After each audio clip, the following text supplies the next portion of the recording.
Hi guys, I finished this traveler's notebook, pocket page notebook a while ago, and I'm only just getting around to filming the walkthrough for you now.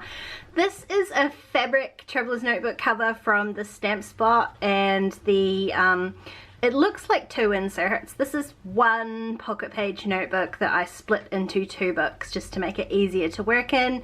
I will leave a link down below for both the fabric traveler's notebook covers and the pocket page notebooks. I know people ask all the time where I get them from. I will leave the link to the Stamp Spot down below. So, like I said, this is actually one pocket page notebook that I've split into two. I often either take pages out of the middle of them, or I split them in two just to make it easier to work with, especially when I'm filming for you guys, because I need them to sort of lay as flat as possible.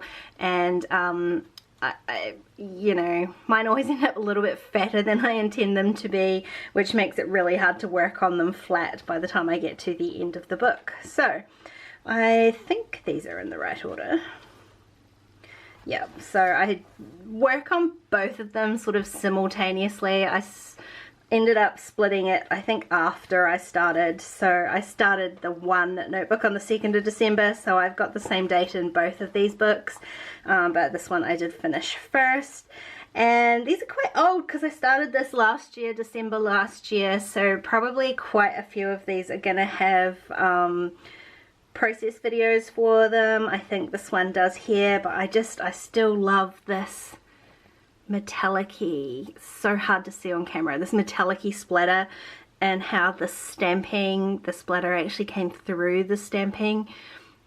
It's an accidental technique, but I was so thrilled with how that turned out. It couldn't have been more perfect, really. This is just a quick page I did to document a little bit of happy mail that Alice sent me, and this was a really cute stamp set from Citrus Twist. They have such good stamp sets, especially for making patterns. I think it's their This Is Life stamp subscription. Always has a really big, I think it's bigger than 6x4, but a big stamp set, and they're just about always perfect for making these pattern pages. Boop. This was a really simple page from Feed Your Craft. All I did was take a full page photo, and it happened to have just a bunch of stuff in there that is sort of like self-care. So I stamped out my sanity saving creative habits. I stamped all the little numbers referring to here on the photo, and then did my journaling on a piece of vellum. The vellum is sort of glued in. I tried to put a little bit of glue from a glue pen underneath some of the typing so it's less obvious, and then added a little bit of this foil washi tape just to echo the blue on this side. This page is super old. I made this right at the start when Paige Taylor Evans started her Happy Scrappy Place Facebook group, and she had this free floral wreath cut file, which I adored. I scaled it down to fit into my traveler's notebook. And once again, I used this splatter technique. In fact, actually, I say once again, but this was the first time I had done it, and I love it. It looks like sort of, I don't know, sprinkles on a cupcake or hundreds and thousands. It's so pretty. I really love it.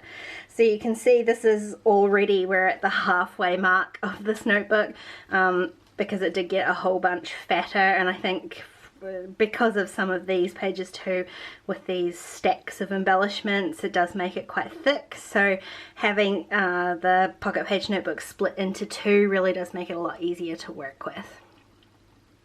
This is another Feed Your Craft page, and this is a combination of digital stamps and clear stamps, and I really love that combo because as much as I love stamping with physical stamps, I just feel like digital stamps give you so many more options for increasing the size and altering things to fit. So this says The Road Home. It was one very tiny little stamp on the stamp set, and I wanted to make it a big focal point title for this page. So I printed this out just on regular printer paper, and then stamped the little house borders across the top, and then created the rest of my page from there. But the other thing that I did was remove the O and just add a little circle that I could put my journaling into the middle of. So that's what I mean about them being just a bit more versatile.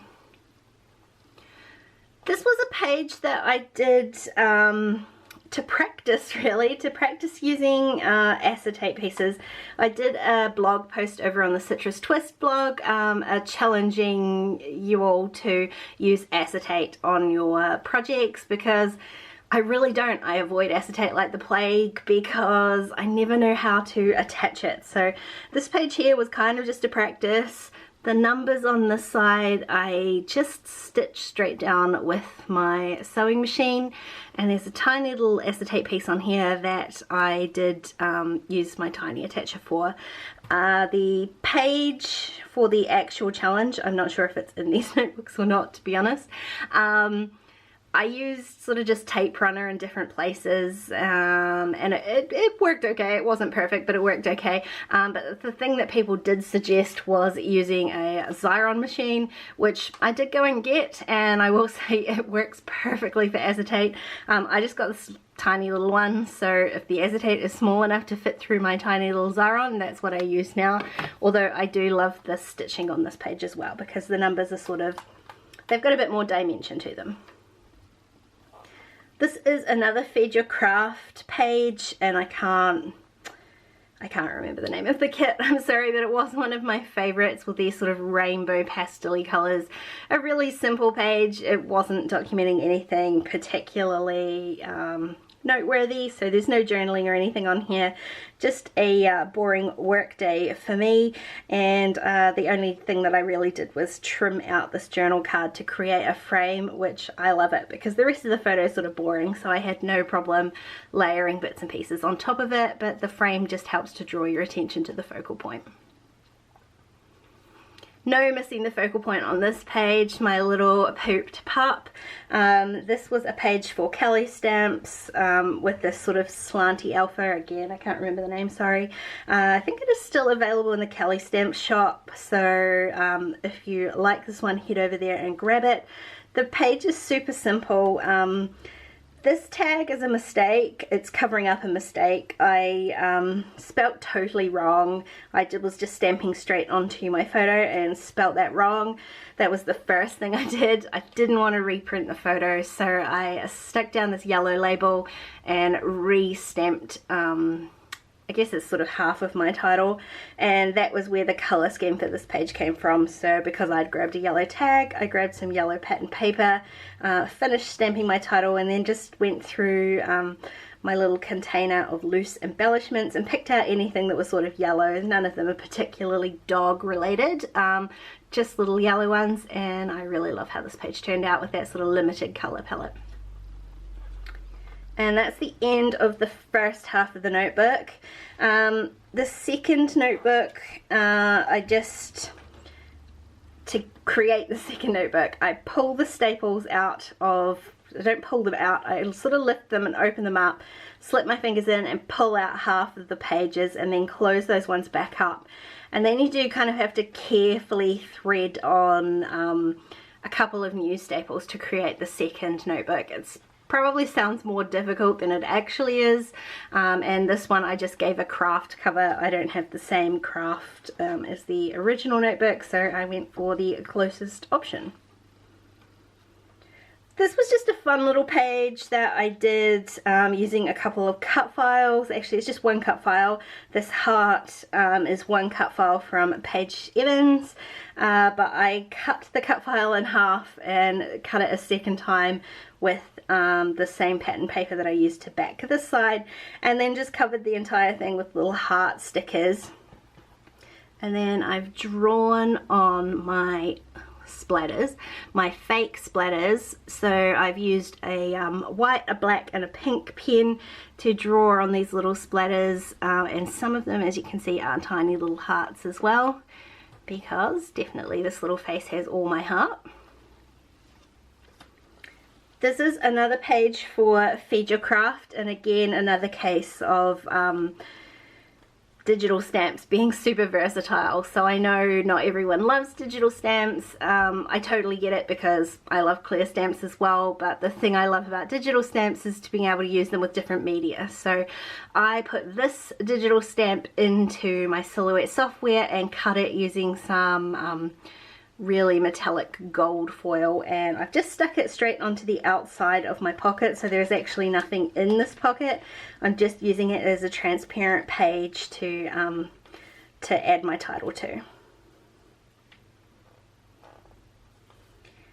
This one definitely had a process video as well, again with my lovely little confetti splatters. My favourite. I do need to go back in here and stick this chipboard piece down though, because it is definitely not sticking to the paint. I'm lucky I've seen that. Actually, I will do that immediately after I finish filming this. I hate to lose any of these beautiful little chipboard clouds. And there was a process video for this one as well, and considering how badly these alphas worked in the first place, they have managed to stay stuck down, so that's always a win. This was a quick page I put together for Kelly Stamps. I just created a grid of photos in Photoshop, and on a couple of the plainer ones I did some stamping with some white Brilliance Moonlight white ink, and then added this full page tag. It wasn't quite full page, so underneath the tag it looks like pattern paper, but you can see the join here. It's actually just strips of washi tape, and that way I'm not wasting a whole page of pattern paper to put behind a tag. It's just a little bit of washi tape around the edges before I stuck the tag down. Here's another fun page for Feed Your Craft. This was a digital 4x6 card, and I altered that to create a traveler's notebook size page, and then trimmed out a few other little pieces from the journaling cards to create a cluster on the side for my journaling. And I think this is the last page in this notebook. I did this one as a sketch challenge, I think, for the Citrus Twist blog, and totally not my colours, green I will say, but I did actually love the way that it went with the photos. So as much as I'm not a green fan, I think with those little touches of peach and blue in there, it just lifts it, and I really do love how this page turned out. So that's it. That's this finished two-part Traveler's Notebook all done. There potentially is room for a third notebook in this cover, so I'm going to leave it on my desk for now before I file it away. I think I will be able to fit one more insert into there. Thanks for watching, guys, and I will see you next time. Bye!